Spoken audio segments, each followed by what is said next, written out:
সুজি আর আটার healthy biscuit. এই বিস্কিটটা দেখো কতটা মুচমুচে হয়েছিল। মাত্র অল্প একটু সুজি আর আটা দিয়ে কিন্তু এই হেলথি বিস্কিটটা বানিয়ে প্রায় 1 মাসের মতো ঘরে স্টোর করে কিন্তু তোমরা চায়ের সাথে খেতে পারবে। চায়ের সাথে এই বিস্কিটটা খেতে তো দারুণ লাগে। আর ঘরে বানানো বিস্কিটের স্বাদ তো একদমই কিন্তু আলাদা। আর দোকান থেকে তো আমরা এত টাকা খরচ করে বিস্কিট খাই, তাও এইসব বিস্কিট না খেয়ে বাড়িতেই কিন্তু এরকম হেলথি বিস্কিট অল্প সময়ে বানিয়ে নিতে পারবে। আর প্রায় 1 মাসের মতো ঘরে স্টোর করে রাখতে পারবে। সন্ধ্যাবেলায় কিন্তু চায়ের সাথে খেতে ভীষণ ভালো লাগে। তার জন্য প্রথমে নিয়ে নেব 1 কাপের থেকে একটু কম সুজি, আর সেম কাপ দিয়ে মেপে দিয়ে দেবো 1 কাপ আটা। তো আটা আর সুজিতে আমি এখন সামান্য একটু দিয়ে দেবো সাদা তেল, ঘরের খাবার তেল। এখানে আমি দিয়ে দিলাম প্রায় 5 টেবিল চামচের মতো, আর অল্প একটু দেব নুন দিয়ে ভালোভাবে কিন্তু মেখে নিচ্ছি। তেলের সাথে সুজিটাকে এইভাবে ভালোভাবে মেখে নিয়েছি। দেখো মাখাটা কিন্তু আমার কমপ্লিট হয়ে গেছে। এরকমভাবে যখন জমাট বাঁধবে তখনই বুঝে নিতে হবে যে এটা হয়ে গেছে। এখন এটাকে সাইডে রেখে দেব। আর এদিকে একটা মিক্সিং জারে দিয়ে দেব প্রায় 1/2 কাপের মতো চিনি, আর 3টে এলাচ দিয়ে দিলাম, আর কিছুটা বাদাম দিয়ে দিলাম। বাদামটা দিলে কিন্তু এর স্বাদটা অনেকটাই ভালো লাগে। তো এগুলিকে একটু পাউডার বানিয়ে নিলাম।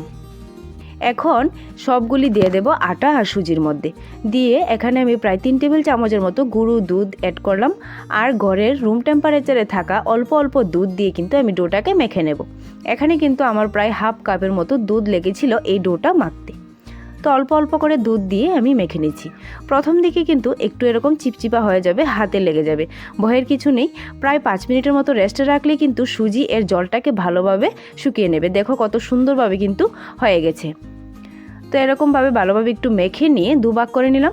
এখন একটা ডো নিয়ে এইভাবে হাত দিয়ে একটু চেপে চেপে একটা শেপ দিয়ে দিচ্ছি। তোমরা যে শেপ পারো এই শেপেই কিন্তু বানিয়ে নেবে। এখানে আমি প্রায় ত্রিকোণের একটা শেপ দিয়ে দিচ্ছি, তাই এরকম বানিয়ে নিলাম। এখন একটা ছুরির সাহায্যে এভাবে একটু হালকা হাতে কিন্তু এটা কেটে নিচ্ছি। তো ত্রিকোণ শেপ দেব বলে এটাকে কিন্তু আমি আবার হাত দিয়ে একটু শেপটা মিলিয়ে নিচ্ছি।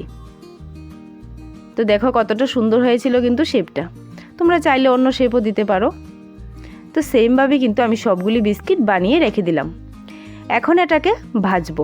তার জন্য প্রথমে কিন্তু একটু তেল আমি গরম বসিয়ে দিলাম। তেলটা কিন্তু বেশি গরম করব না, হালকা গরম অবস্থাতেই আমি একে একে সবগুলি বিস্কিট দিয়ে দেব।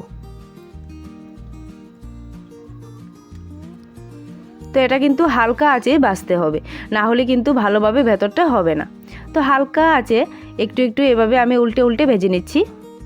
প্রথম দিকে কিন্তু একটু হালকাভাবেই উল্টাতে হবে, না হলে কিন্তু ভেঙে যাওয়ার সম্ভাবনা থাকে।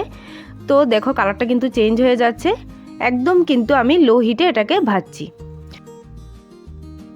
তো বিস্কিটের কালারটা যখন একটু চেঞ্জ হয়ে যাবে তখন কিন্তু মিডিয়াম হিটে এটাকে ভালোভাবে কড়া করে ভেজে নামিয়ে নিতে হবে।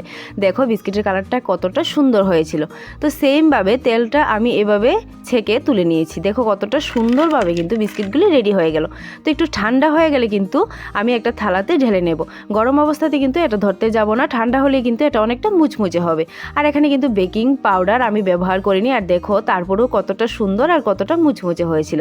তাহলে কিন্তু এরকম হেলদি আটা সুজি দিয়ে বিস্কিট বানিয়ে 1 মাস জুড়ে সংরক্ষণ করে তোমরা ঘরে রাখতে পারবে। আর এটা কিন্তু চায়ের সাথে সন্ধেবেলায় মজা করে সবাই মিলে খেতে পারবে।